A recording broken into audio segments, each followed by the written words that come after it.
episode of the All In Podcast with our guest, Brock Mogensen. I'm your host, David Morse, CEO and team leader of Keller Williams Arizona Realty in Scottsdale, Arizona, with my co-host, Joe Quattrucci, the Director of Growth for the Kristen Cole Real Estate Network. Joe, we've got an exciting show, an exciting guest talking about a topic that I know you and I have been interested in for a long time. And so, Brock, welcome to the show, my friend. Thanks for having me. Brock, we really appreciate you spending some time with us here today. And your business is Smart Asset Capital. Start us off by telling our listeners, what is Smart Asset Capital? What is your focus? So Smart Asset Capital is essentially a private equity syndication firm. So what that means is really what we do is we go out and target larger deals, mostly apartment complexes, and then raise private equity to bring the money to the table to buy these deals. So that's really what syndication is in a nutshell. I mean, you can syndicate pretty much everything. I mean, it applies to a lot of different businesses, but in real estate, that is kind of our model, is we go after these larger apartment complexes and go to investors to raise the equity to buy them.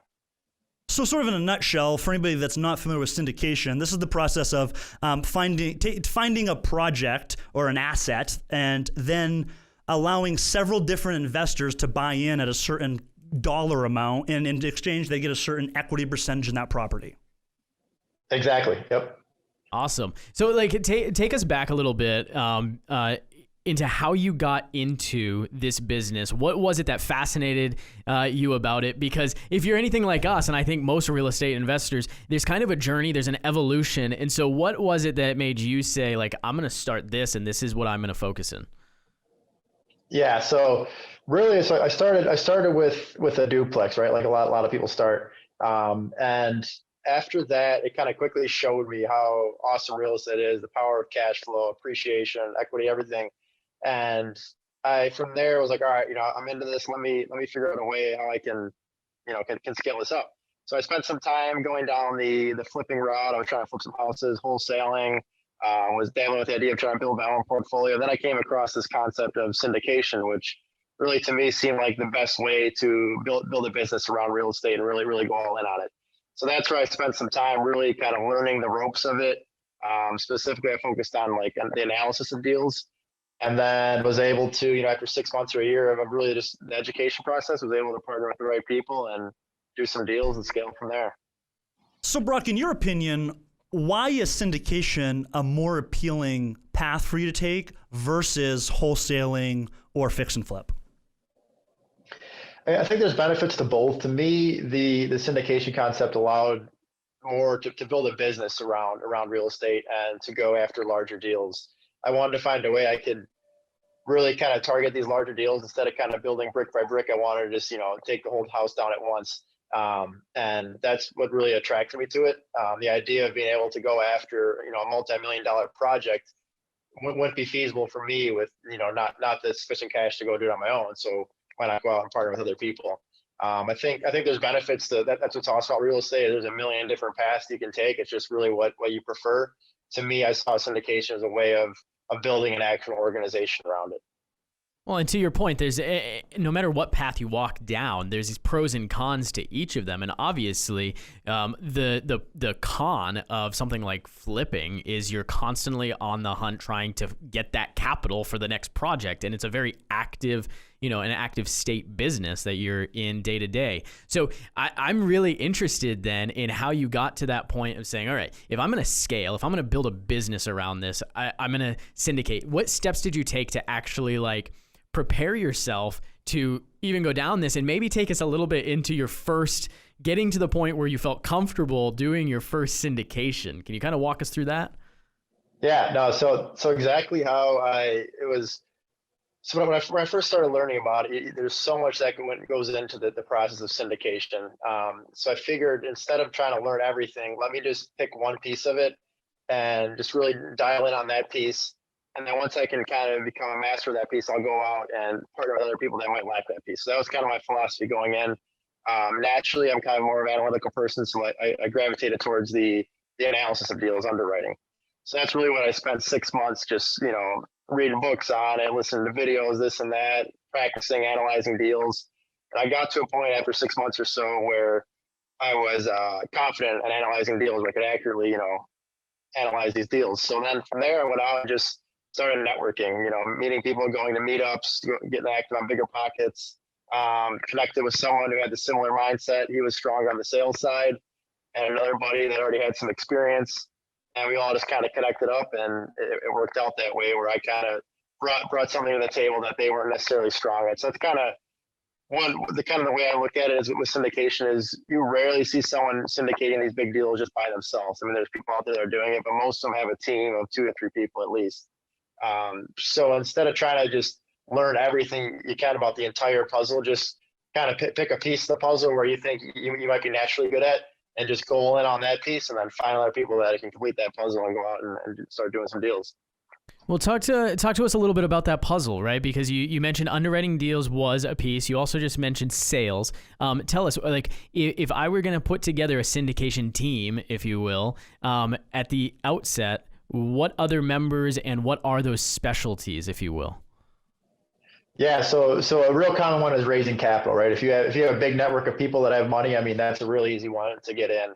Other ones are asset management. I mean, if you're someone that's real good at construction, and you can see if you're going into a project and you have to rehab 100 units, and you're someone that knows a lot about rehabbing units and construction costs, that's a great way to get in.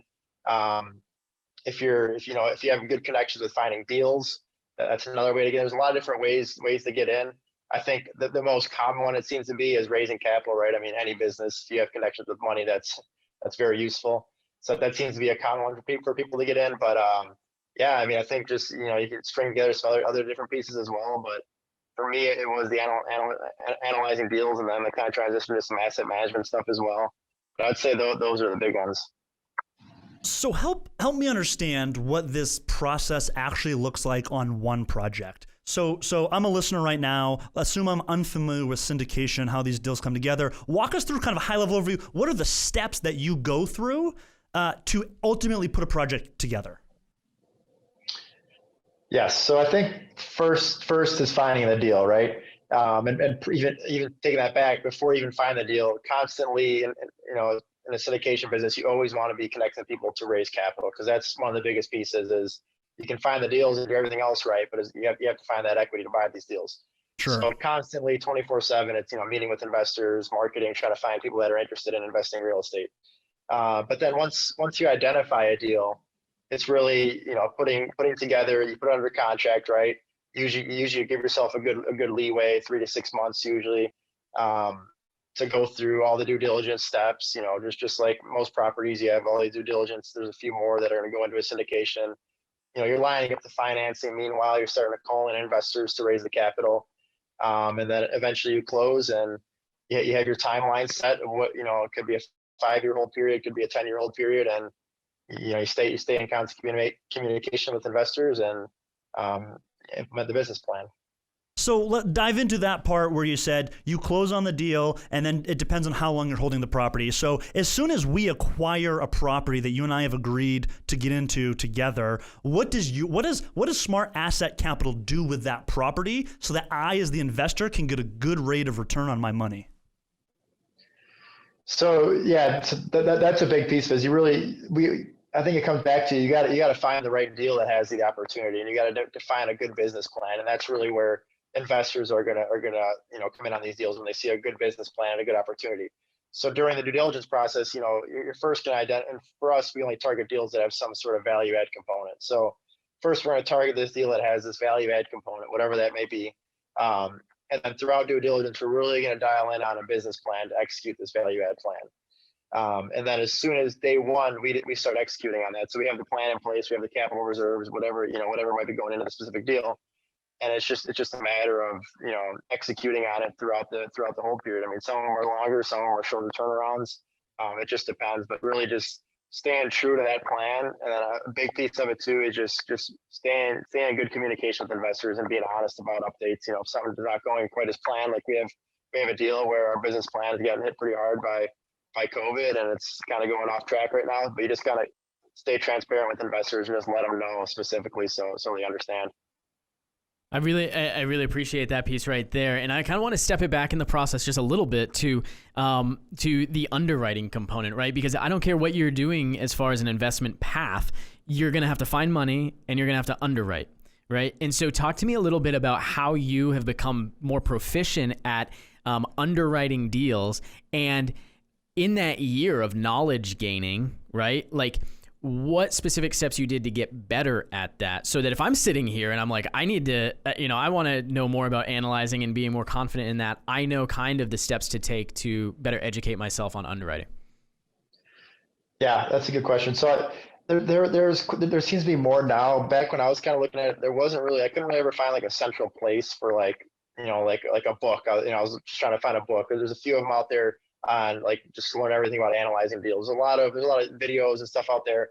So it's really just piecing stuff together, searching stuff online, trying to figure out, different assumptions. Like, what do I use for, an assumption on water fees, or, different stuff like that.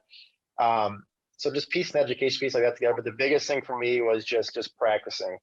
I started with just trying to build out my own little Excel model. Having some knowledge in Excel helps a lot with underwriting. If you don't, I suggest maybe taking like an Excel course. But just building a simple model to start out with, and I would just literally go on LoopNet and type in 50 unit apartment building, and I'd pull up 10 of them, and I would just go through and plug the numbers in and analyze it and figure out what price it made sense at. And from there, all of a sudden, I'd have 10 different questions. Like, okay, well, I don't understand how this works and that works. Do some Googling, or eventually get confident enough to actually call the broker. I suggest at first, when you're just starting out, don't start calling brokers and asking dumb questions, because that's a good way to ruin your reputation pretty quickly. But the biggest thing for me was, once I had a little bit of knowledge, just practice, and that led into questions and questions. And then there's a few good resources out there. I put together a little ebook now too on analyzing deals. So there's quite a bit you can find out there with different content. Just a matter of piecing everything together and starting to practice. I think there's something to be said about where you're going there, and I'm going to brag on Joe here a little bit, because unless you have the experience running the numbers, like, you're not going to fully, you're not going to do a good job at it. You need to practice, and I'm going to brag on Joe here because he brought out a group of our agents in our brokerage and forced them to analyze an investment deal. And it's funny because I've already heard so much good feedback from the actual exercise and practice. And so if you're a listener out there, it's just like when you want to take listings and you want to get good at pricing listings. You're only going to do that if you actually do a good CMA and you're practicing your CMAs. And so, like, when you're underwriting deals, if you say, David, Joe, Brock, I want to get into flipping, I want to get into syndication, I want to get into real estate investing, great. Go out and find 50 things that you can analyze and practice. And I just think it's an important point that sometimes is overlooked. Yeah, couldn't agree more. Absolutely. Brock, I want to ask you a little bit about your exit strategy, because you mentioned a while ago you look specifically for value add projects, which makes sense to me. It's either old and outdated, or it's distressed and need renovations. Do you go into every project intending to turn it around and to sell it, or do sometimes you hold assets longer? And then, depending on the scenario, how do I get paid as an investor? Yeah, so most of our projects have a defined hold period that we're going to sell, and that's how we're modeling it out. I mean, who knows? There could be projects where we have some project where just a smaller group of investors that we might hold forever, but generally it's 5 to 7 years projected hold period. And really, I mean, so how investors get paid is, this is a general syndication as well as how they're mostly structured. Is every quarter you're going to receive cash flow payments. And then really your big exit, or your big return of capital, is either when you're doing a cash out refinance or when you're selling. So depending on how they're structuring it, it seems 5 to 10 years is pretty common hold period. There's some out there that are doing 2 to 3, which is pretty quick turnaround. But generally, really, when you're making your money, is you might get a return of capital by year 5 or 6 from cash flows, but then you're getting that big pop when you sell it. So the goal is to come in, implement the value add plan, get that NOI up, throw out some cash flow in the meantime, but then you sell it for that big exit, and that's really when investors make money. So let me make sure I understand this process kind of start to finish. I'm going to kind of summarize what we know so far, David. You love summarizing. I'm the summarizer of the podcast. Because I think it's important for our listeners to really kind of conceptualize the process here. So, Brock, what you're going to do is you're going to start raising capital through finding private money lenders who want to syndicate, like, for example, David and I, and then you're going to simultaneously start looking for deals. Once you find a deal, you're going to send it to David and I and say, here's the deal, here's the plan, here's the numbers. Would you like to invest? Let's say that I buy in, and I'm just making up numbers. I give you $100,000, and that gets me 10% equity in this project. You're then going to do the diligence, close on the project, and begin adding value. And I think it's just a quick note to make for our listeners. Typically, obviously, a residential fix and flip, 2, 3, 4, 5 months, 6 months, 12 months. You just heard Brock say 3, 5, 7 years. And correct me if I'm wrong, Brock, that's typically because if it's a large apartment complex, you're not kicking everybody out and renovating the whole place at once. You're doing several units at a time, filling them with renters, getting the cash flow. And then as new leases expire, you're going unit to unit. So that's why it takes such a long time. All the while, I, as a 10% equity holder, am earning basically 10% of the profit in cash flow on a monthly basis. Then when we sell it in 5 years, I get 10% of the net profit on the sale also. Do I have that right? Yeah, that's exactly right. You're really just turning it around. And on the other hand, you want to be conservative too with you might, a lot of times too, we haven't gone full cycle on an exit yet, but a lot of times, there's certain deals we're even looking at right now where you might project a 5-year hold period, but all of a sudden in year 3, a buyer comes and they're going to pay the right price. And I see that happening a lot with other operators, but you always want to, plan for the longest term, right? Plan only for 7 years, but you could sell in year 3. So yeah, that's the one thing where it's different with syndications. Investors have to be ready to, think long term. They can't expect to just get their money back in a few years and, double it in a few years. Could happen, but you really have to have that mindset of it's going to be a while.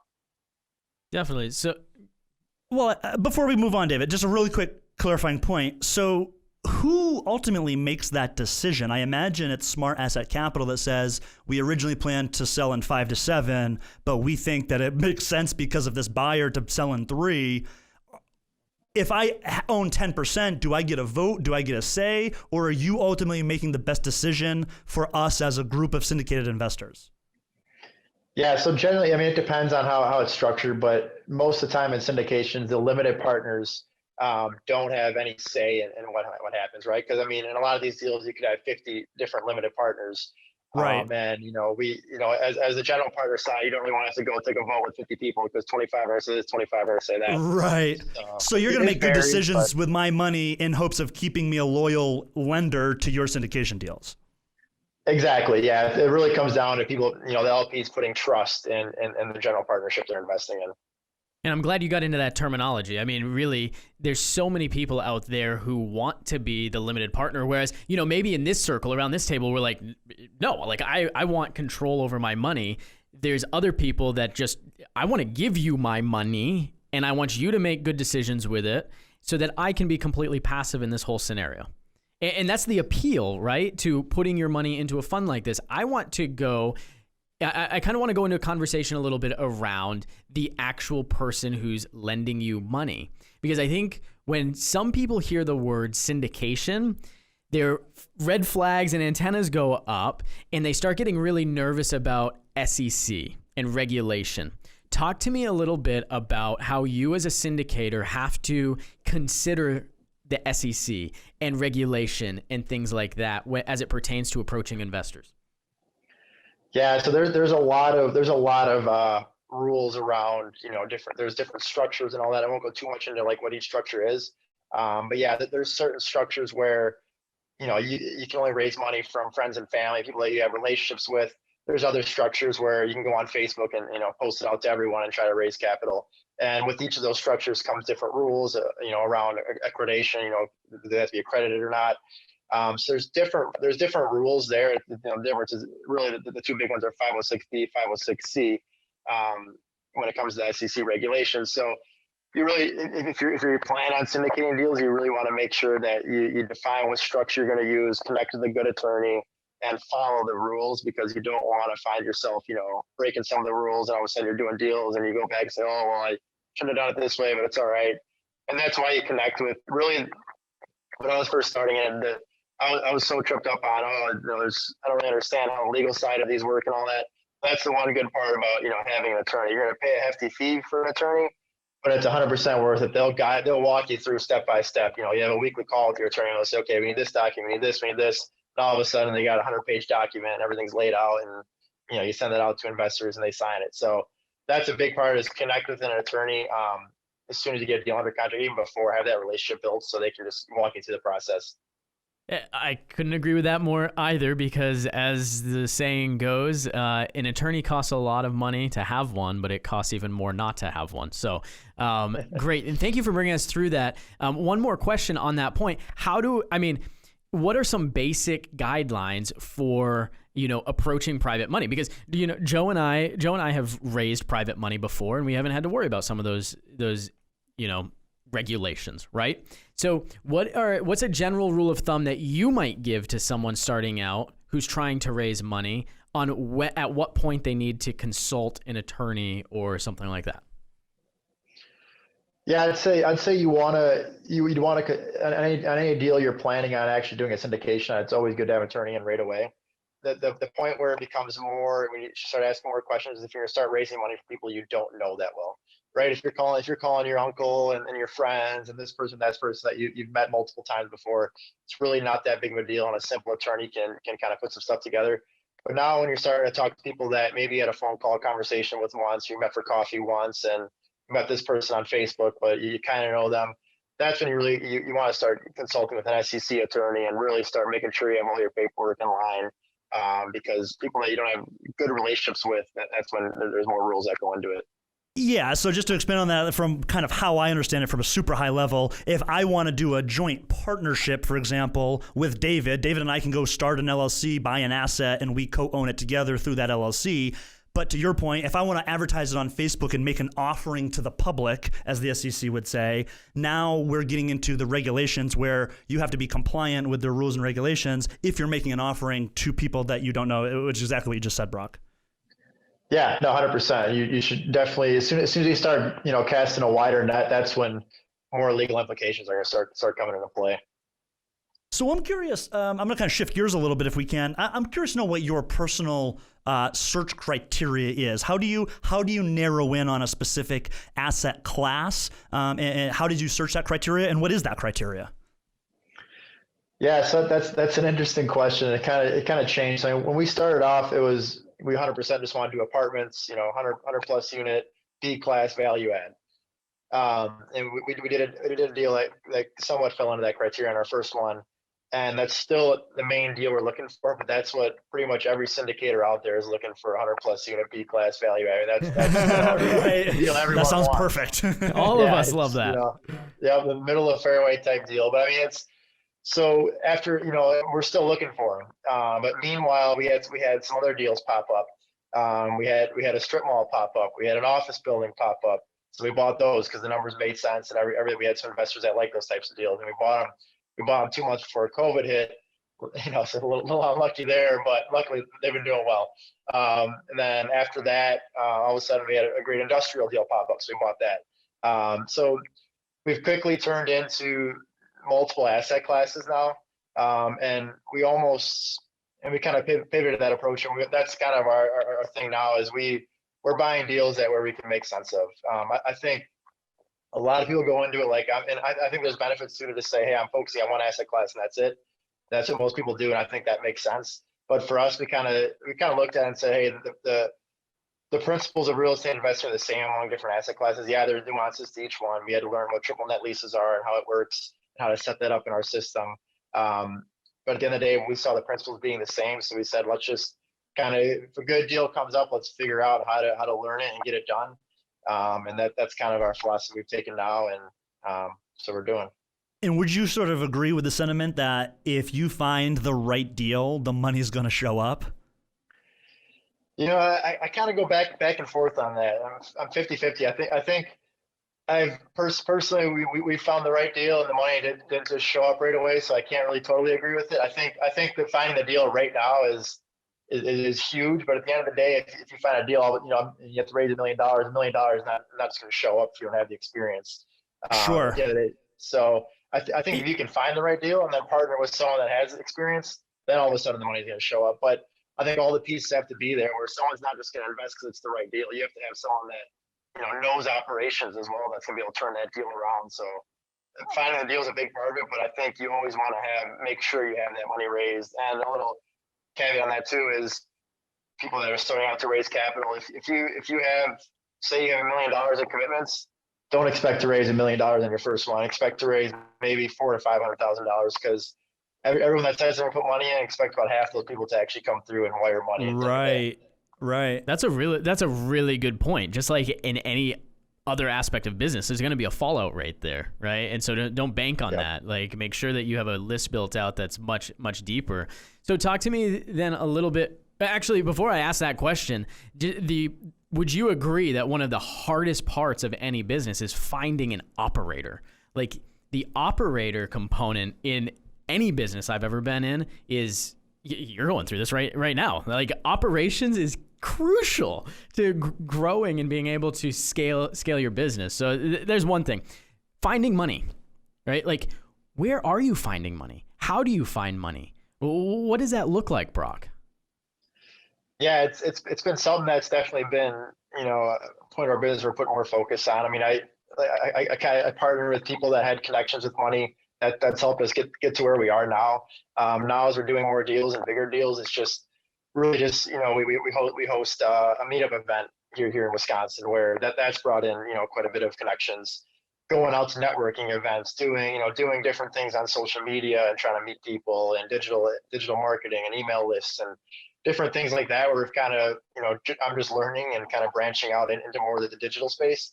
But in the beginning, it was just really just, going to meetups, meeting people and through our own meetup and stuff like that, just hanging out in the right places and connecting with people.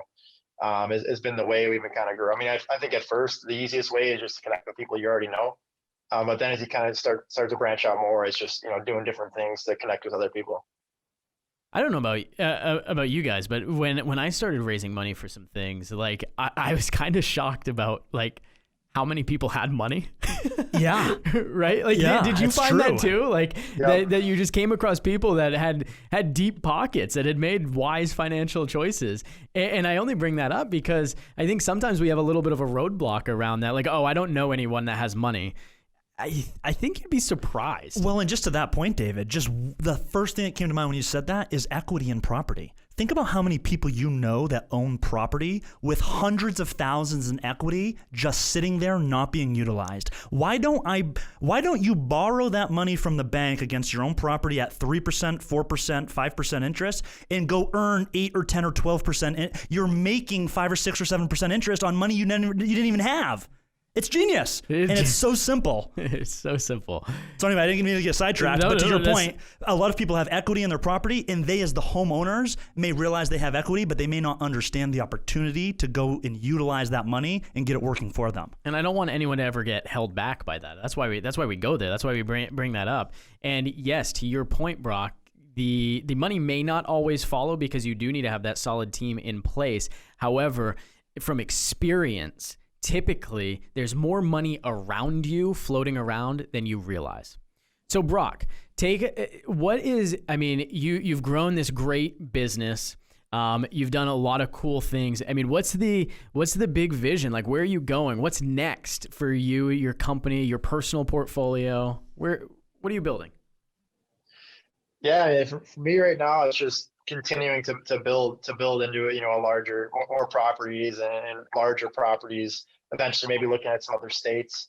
For me right now, it's just building the company. The main goal I have is here to just build the company and acquire more properties and get to a point where we can start building an organization around it. Right, start hiring more people and really start building more systems around it. I think as soon as you get to a scale where you have more income coming in, obviously you can start doing better things and building an organization around that. So really, for the next year or two, that's my big goal, is just starting to really build a company. I love it. So I think we're going to transition to the last portion of our show, which we call 3, 2, 1 action. and it's the same 3 questions we ask every single guest. We put them on the hot seat. So you ready? The hot seat up there in Wisconsin. I don't know if Not that's so hot right now. like I remember living in Wisconsin, and even when I put my seat warmer on, like I still shivered the entire way to the office. So I mean that's a side note. So 3, 2, 1, action. Same 3 questions we ask every guest. Joe, kick us off. All right, Brock, who is the one person who has had the most influential impact on your business and why? I would say my dad got me started. He owned a couple duplexes, and I kind of saw that, and I bought my first duplex, and that's what really got me into real estate. I love that. Question number 2, what is the single most impactful book on your business? I'd have to go with The 10X Rule by Grant Cardone. Oh, all right. I've been listening to some Grant Cardone lately. Yeah, Nice. a little cliche, but yeah. Yeah, So what is yeah. it? What is it about the 10X Rule? If I'm someone that's never read 10X Rule or don't know who Grant is, what is it about the 10X Rule that's really been impactful to you? Just it makes you think big, and that's what really got me into the whole syndication concept. I was thinking, let me buy a single family home, let me buy a duplex, or let me try flipping this house over here. And that's really, let's start listening to his stuff is what got me into thinking bigger and going after doing bigger deals. Well, I love that was your answer, Brock, because not only is it about thinking bigger, it's also about taking bigger action. And clearly, you're a guy that's taken some action. You've taken some initiative and some proactivity, and here you are building out syndication deals. And to me, in my experience with the 10X Rule and Grant Cardone, that's what it's about: thinking big, planning big, and executing big. And so kudos to you for taking action. And that kind of transitions into the last question. That's perfect, right? Yeah, Question number 3 good for you. segue. So this is the All In podcast, Brock, as you know, where we challenge our listeners to go out there and to take action on what they've heard today. So our last question for you is, to our listeners who are intrigued by this concept, what is the one actionable thing that they can go do right now today to start learning more or getting involved with syndication? I would say I'd go back to people that are trying to get into it. I'd go back to what I was saying before, is if you're trying to get into it, first define what you think you can be best at in syndications, and develop a plan for the next 6 months to just learn everything you can about that piece. So if you think your strong suit's going to be to raise money because you got connections, start building out a platform, or start coming up with a way you can do that, and start meeting people that you might partner with. Come up with a plan of your 6-month goal to getting into start dabbling in syndications. Great answer. Perfect. Great answer. Well, Brock, thank you so much for spending some time with us. This is just been a great show, so informative. Where can our listeners find more about you and your companies? Yeah, so we have our website. That's at www.smartassetcapital.com. I have a few ebooks on there, some underwriting stuff. I actually have an analyzer up on there, so people are looking more, think maybe that underwriting approach is the one for them. There's some content there. Trying to post more on social media, on Instagram. That's just my first and last name, Brock Mogensen. People can feel free to shoot me a DM on there. I try to respond to those. Or even my email is brock@smartassetcapital.com. Love it. Well, I'll definitely give you a follow. And this has been a lot of fun. We look forward to connecting with you in the future. Appreciate your time. We good? We're great. Thanks a lot, Brock. Really appreciate it today. Very informative. Awesome. Guys, thanks so much for joining us for another episode of the All In Podcast. As always, go play All In. Hey guys, thanks for listening to this episode of the All In Podcast. We want to invite you to find all of today's resources from our show page at aipodcast.co. We also ask that you take just 1 minute to leave us a review on iTunes or wherever you get your podcast. This is how we grow and how we're able to bring you the best content each and every week. Now go play All In.